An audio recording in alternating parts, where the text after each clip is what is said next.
Let me tell you how I learned the hardest lesson of my life, not from a mentor, not from my father, not even from failure, but from a janitor who wiped the floor with me at chess and then disappeared like some kind of urban legend. Yeah, that actually happened, and let me tell you, it's a story I still can't believe was real. Picture this. Boston, October, crisp air, the kind of evening when everything feels sharper. The Black Oak Chess Club, if you know this wasn't your neighborhood rec center. This place looked like an Ivy League chapel. Chandeliers glowing above tables where the air always seemed to carry a little extra tension, like everyone inside believed their next move would change the world. That night, I was untouchable.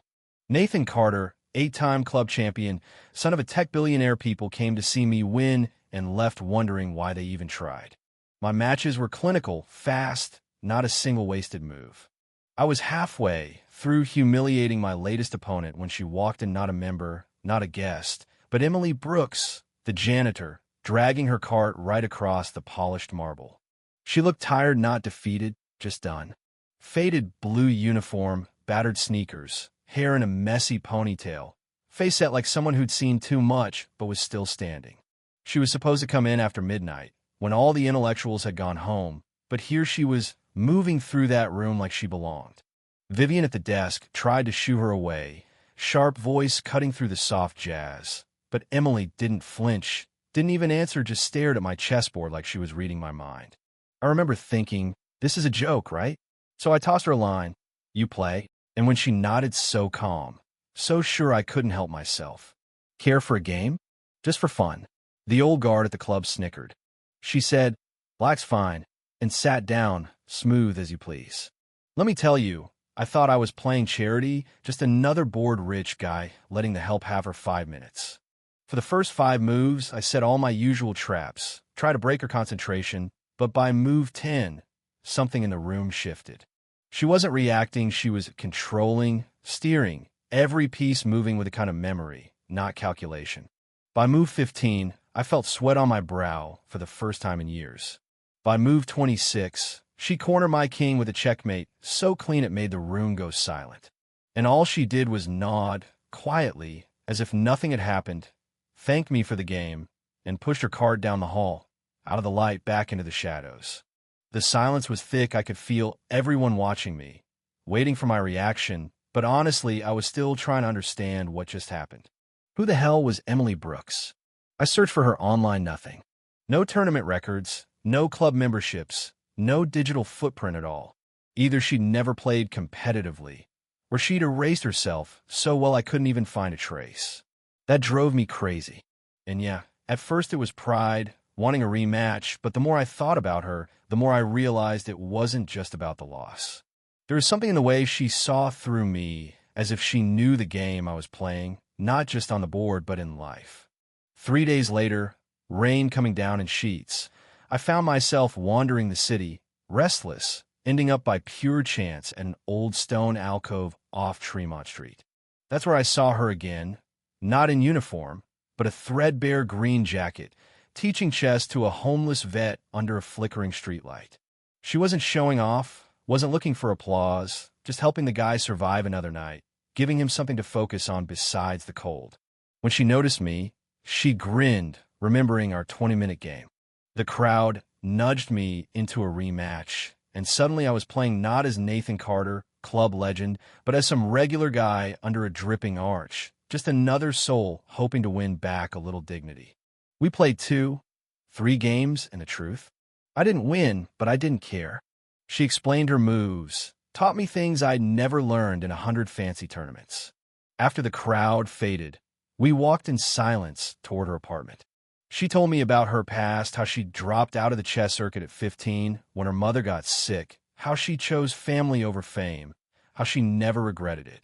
That night, I realized she was carrying more than just pawns and rooks. She was carrying people. "I coach at the rec center on Saturdays," she said, giving me a look. "If you want a real rematch, you know where to find me." Saturday morning, I rolled up to Chelsea in my Tesla, totally out of place but determined. The rec center was all peeling paint and echoes, kids scrambling around batter boards, while Emily made chess look like magic. Her whole face lit up watching those kids win for them, for her, maybe for the kid she used to be. I waited until she finished, then challenged her again, best of 5. We played until the lights dimmed, and I realized I was enjoying the silences between moves as much as the chess. Something about the way she smiled when I pulled a risky pawn break, or how she gently teased me for my study-your-style obsession, made the world feel bigger and warmer. Afterward, I walked her to the bus stop, offered my coat. She tried to refuse, but finally took it. "Why here?" I asked. "Because these kids need what I needed," she answered, simple as that. I barely slept that night, kept thinking about how her fingers lingered on the rook, how she sacrificed it without blinking, how she played life the same way she played chessbold. No wasted moves. I tried to help a donation to the center, anonymous, but she saw right through it. Next Saturday, she found out and called me out in front of the kids, laughing. "You can't buy your way in my world," she teased. We agreed on one thing. If I wanted a real rematch, I had to earn it. So I started volunteering, not because I wanted to win, but because I wanted to be near that feeling again, that messy, imperfect realness. Weeks passed, more games, more laughs, late-night phone calls that drifted from strategy into stories about our families, our dreams, our fears. One night, I surprised her with an entry to the Massachusetts Open. She was furious at first, thought I was trying to rescue her, but then she saw I was just trying to help her see how good she still was. The only way she'd agree was if I entered 2 we'd train together, side by side. Win or lose, no excuses. We became a team mornings at Harvard Square, nights under fairy lights by the river, blundering and learning, and slowly, without either of us saying it, we became something more. Tournament day came. Emily blazed through her games, and I made it farther than I ever had, but she was magic. When she won the trophy, the whole room stood. The governor wanted a photo, donors wanted interviews, but Emily just caught my eye and smiled, that small, private, "We did it, look." Later, we slipped away for a walk by the river. She told me, "I used to think sacrifice meant disappearing. You showed me it could mean growing instead." I told her I loved her, not like a dramatic confession, but like someone finding their final, quiet checkmate after years of chasing the wrong endgame. Now, she's running the city's chess outreach, teaching, building, living her life on her terms, while I learn what it means to win by lifting someone else up.